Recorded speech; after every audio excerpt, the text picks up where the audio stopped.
ಸಾತ್ವಿಕ ಸದ್ಭಕ್ತ ಬಂಧುಗಳೇ, ಒಂದು ಗುರುಕುಲದಲ್ಲಿ ಗುರು ಶಿಷ್ಯರು ಅನೇಕ ವಿಷಯಗಳನ್ನು ಕುರಿತು ಚರ್ಚೆಯನ್ನು ಮಾಡ್ತಾ ಇದ್ರು. ಸಂವಾದ ನಡೀತಾ ಇತ್ತು.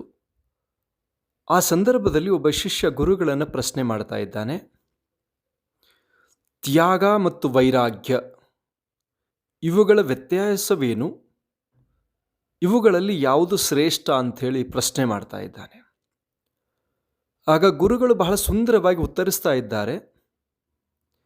ತ್ಯಾಗ ಅಂತ ಕೇಳಿದರೆ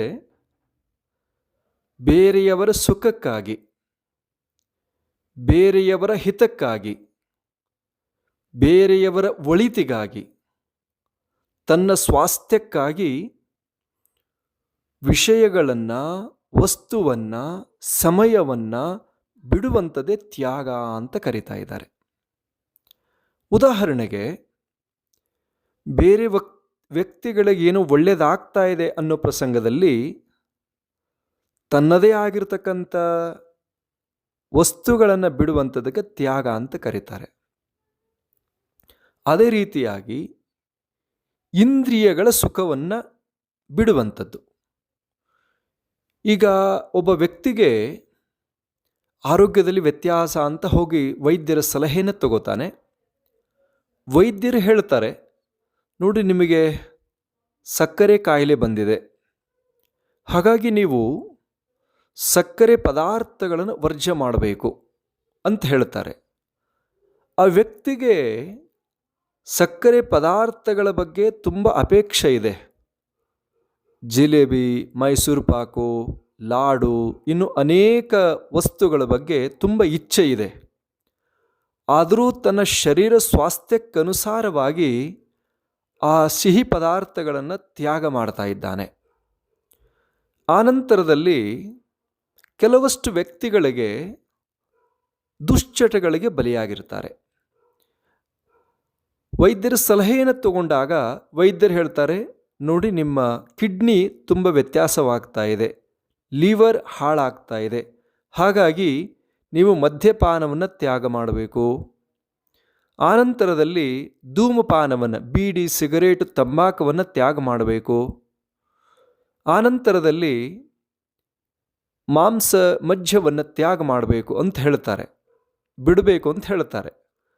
ಆವಾಗ ತಮ್ಮ ಶರೀರ ಸ್ವಾಸ್ಥ್ಯಕ್ಕಾಗಿ ಅವುಗಳನ್ನು ಬಿಡುವಂಥ ಪ್ರಸಂಗ ಬರ್ತದೆ.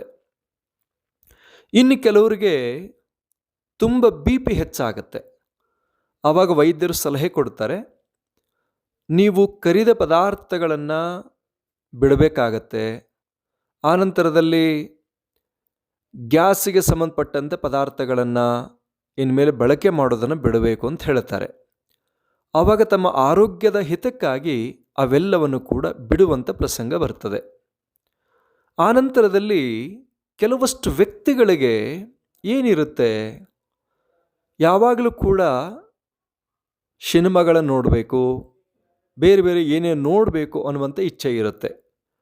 ಕಣ್ಣಿನ ಹಿತದೃಷ್ಟಿಯಿಂದ ಅವುಗಳನ್ನು ಬಿಡುವಂಥ ಸಲಹೆಗಳನ್ನು ವೈದ್ಯರು ಕೊಟ್ಟಾಗ ಅವನ್ನು ಬಿಡ್ತಾ ಇದ್ದಾರೆ.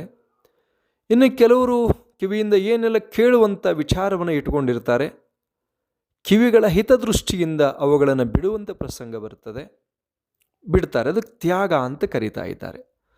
ಆನಂತರದಲ್ಲಿ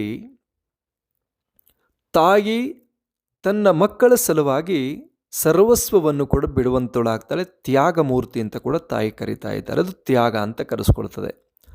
ತಂದೆ ತನ್ನ ಜೀವನದಲ್ಲಿ ಕಷ್ಟಪಟ್ಟು ಗಳಿಸಿರುವಂಥ ಎಲ್ಲ ಸಂಪತ್ತಿಯನ್ನು, ಧನವನ್ನು, ಕಟ್ಟಡಗಳನ್ನು ಮಕ್ಕಳಿಗೆ ಕೊಟ್ಟು ಹೋಗ್ತಾನೆ. ಅದು ತ್ಯಾಗ ಅಂತ ಕರೆಸ್ಕೊಳ್ತದೆ. ಆನಂತರದಲ್ಲಿ ಗುರುಗಳು ತಮ್ಮ ಜೀವನ ಅವಧಿಯಲ್ಲಿ ಕಲಿತಂಥ ಜ್ಞಾನವನ್ನು ಮಕ್ಕಳಿಗೆ ದಾರಿ ಎರಿತಾ ಇದ್ದಾರೆ. ಇದು ತ್ಯಾಗ ಅಂತ ಕರೆಸ್ಕೊಳ್ತದೆ. ಆನಂತರದಲ್ಲಿ ಅನೇಕರು ಅನೇಕ ವ್ಯವಸ್ಥೆಗಳನ್ನು ಬೇರೆಯವರ ಕಷ್ಟಕ್ಕಾಗಿ, ಬೇರೆಯವರ ನೋವಿಗಾಗಿ, ಬೇರೆಯವರ ಒಳಿತಿಗಾಗಿ ಕೆಲವೊಂದು ವಸ್ತುಗಳನ್ನು ಕೊಡುವಂಥವರಾಗ್ತಾರೆ. ಕೆಲವರು ತಮ್ಮ ಸಂಪತ್ತಿಯನ್ನು ತ್ಯಾಗ ಮಾಡ್ತಾರೆ. ಇವೆಲ್ಲವನ್ನು ಮಾಡುವಂಥದ್ದಕ್ಕೆ ತ್ಯಾಗ ಅಂತ ಕರೆದರು. ಇದು ತ್ಯಾಗ. ವೈರಾಗ್ಯ ಅಂತ ಕೇಳಿದ್ರೇನು? ಅವುಗಳ ಬಗ್ಗೆ ನಿರ್ಲಿಪ್ತತೆ, ಈ ಉದಾಹರಣೆಗೆ ನಾವು ಮೊದಲ ತ್ಯಾಗದ ವಿಷಯ ಹೇಳಿದಾಗ ವೈದ್ಯರು ಹೇಳಿದರು, ನೀವು ಶುಗರ್ ಬಂದಿದೆ, ಇದು ಬಿಡ್ರಿ, ಅದು ಬಿಡ್ರಿ, ಎಲ್ಲ ಬಿಡ್ರಿ ಅಂತ ಹೇಳಿದರು. ಅವನು ಬಿಟ್ಟ, ಆ ವ್ಯಕ್ತಿ ಬಿಟ್ಟಿದ್ದಾನೆ. ಶಾರೀರಿಕ ಸಮಸ್ಯೆಯಿಂದ ಬಿಟ್ಟನ ಹೊರತು ಅದರ ಮೇಲೆ ಮನಸ್ಸಿರುತ್ತೆ. ಅದನ್ನು ನೋಡಿದಾಗ ಅದು ನನಗೆ ಬೇಕು ಅನ್ನೋ ಇಚ್ಛೆ ಇರುತ್ತೆ. ಉದಾಹರಣೆಗೆ ಕೆಲವೊಂದು ವಸ್ತುಗಳು ನೋಡಿದಾಗ ಅದನ್ನು ತಿನ್ನಬೇಕು ಅನ್ನಿಸುವಂಥದ್ದು ಬರುತ್ತೆ. ಆನಂತರದಲ್ಲಿ ನೋಡಬೇಕು ಅನ್ನುವಂಥ ಇಚ್ಛೆ ಮುಗುದಿಲ್ಲ, ಆದರೆ ಅನಿವಾರ್ಯ ಕಾರಣದಿಂದ ಕಣ್ಣು ತೊಂದರೆಯಾಗಿದೆ. ವಿಷಯಗಳನ್ನು ಕೇಳಬೇಕು ಅನ್ನುವಂಥ ಇಚ್ಛೆ ಅವನಿಂದ ದೂರ ಆಗಿಲ್ಲ, ಆದರೆ ಕಿವಿಯ ಕಾರಣದಿಂದ ಅವುಗಳ ಬಗ್ಗೆ ಅವನ್ನ ಬಿಟ್ಟಿದ್ದಾನೆ. ಆನಂತರದಲ್ಲಿ ಈ ಅನೇಕ ವ್ಯವಸ್ಥೆಗಳನ್ನು ಅದರ ಬಗ್ಗೆ ಅಪೇಕ್ಷೆ ಇದೆ ಇವನಿಗೆ, ಆದರೆ ಅನಿವಾರ್ಯ ಕಾರಣದಿಂದ ಅವುಗಳನ್ನು ಬಿಟ್ಟಿದ್ದಾನೆ. ಇದು ತ್ಯಾಗ. ಅದರ ವೈರಾಗ್ಯ ಅಂತಂದ್ರೇನು? ಅವೆಲ್ಲವನ್ನು ಕೂಡ ಮಣ್ಣಿಗೆ ಸಮವಾಗಿ ನೋಡ್ತಾನೆ. ಸಂಪತ್ತಿಯನ್ನು, ಹಣವನ್ನು, ಅಧಿಕಾರವನ್ನು, ಸ್ಥಾನವನ್ನು, ಮಾನವನ್ನು, ಪ್ರತಿಯೊಂದನ್ನು ಕೂಡ ಮಣ್ಣಿಗೆ ಸಮವಾಗಿ ನೋಡ್ತಾನೆ. ಅದಕ್ಕೆ ಹೇಳ್ತಾರೆ, ಮಾತೃವತ್ ಪರದಾರೇಶು ಲೋಷ್ಠವತ್ ಪರದ್ರವ್ಯಾಣಿ ಆತ್ಮವತ್ ಸರ್ವಭೂತಾನಿ ಯೋ ಪಶ್ಯತಿ ಸ ಏವ ವಿರಾಗಿ ಅಂತ ಕರೀತಾ ಇದ್ದಾರೆ. ಅಂದರೆ ಒಬ್ಬ ವಿರಾಗಿ ಅಂದರೆ ಈ ಜಗತ್ತಿನಲ್ಲಿ ನೋಡುವಂಥ ಎಲ್ಲರೂ ಕೂಡ ನನ್ನ ತಾಯಿ, ನನ್ನ ತಂದೆ, ನನ್ನ ಗುರು ಅನ್ನೋ ಭಾವ ಬರುತ್ತೆ. ಅಂದರೆ ಲೋಷ್ಠವತ್ ಪರದ್ರವ್ಯಾಣಿ, ಬೇರೆಯವರ ಸಂಪತ್ತಿ, ಹಣ, ಅಧಿಕಾರ, ಬಂಗಲೆ, ವಸ್ತು, ವಾಹನ ಇದೆಲ್ಲವನ್ನು ನೋಡಿದಾಗ ಅವನಿಗೆ ಮಣ್ಣಿಗೆ ಸಮವಾಗಿ ಕಾಣುತ್ತೆ. ಮಣ್ಣು ಅಂತ ತಿಳಿತಾ ಇದ್ದಾನೆ.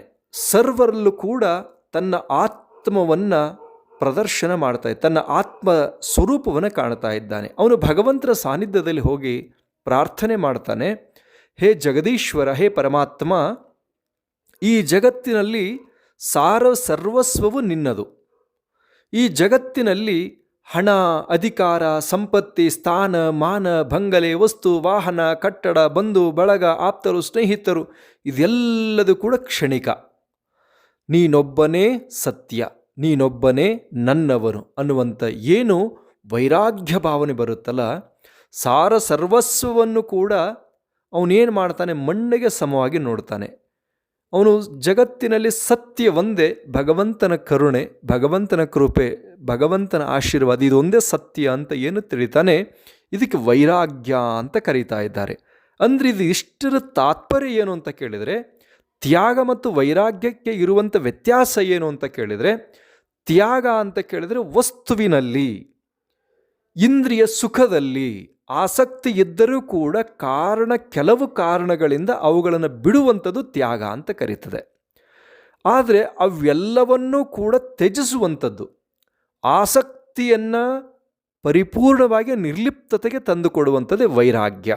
ಹಾಗಾಗಿ ತ್ಯಾಗಕ್ಕಿಂತ ವೈರಾಗ್ಯ ಅತಿ ಶ್ರೇಷ್ಠ ಅನ್ನೋದನ್ನು ಆ ಗುರುಗಳು ಶಿಷ್ಯನಿಗೆ ಉಪದೇಶ ಮಾಡಿದರು ಅನ್ನುವಂಥ ಒಂದು ಕತೆ ಬರ್ತದೆ. ಹಾಗಾಗಿ ಸದ್ಭಕ್ತ ಬಂಧುಗಳೇ, ಜಗತ್ತಿನಲ್ಲಿ ತ್ಯಾಗ ಉತ್ತಮ, ವೈರಾಗ್ಯ ಅತಿ ಉತ್ತಮ ಅನ್ನುವಂಥ ಮಾತನ್ನು ಈ ಸಂದರ್ಭದಲ್ಲಿ ತಮ್ಮ ಗಮನಕ್ಕೆ ತಂದು, ಆ ನಿಟ್ಟಿನಲ್ಲಿ ನಾವು ನೀವೆಲ್ಲರೂ ಕೂಡ ತ್ಯಾಗಕ್ಕಿಂತ ವೈರಾಗ್ಯದ ಕಡೆಗೆ ನಮ್ಮ ಬದುಕನ್ನು ಕರೆದುಕೊಂಡು ಹೋಗೋಣ ಅನ್ನುವಂಥ ಸಲಹೆಗಳು ಕೊಟ್ಟು ಈ ಸಂದೇಶಕ್ಕೆ ವಿರಾಮ ಕೊಡ್ತೇವೆ. ಓಂ ಶೋಂ ಭೂಯಾತ್.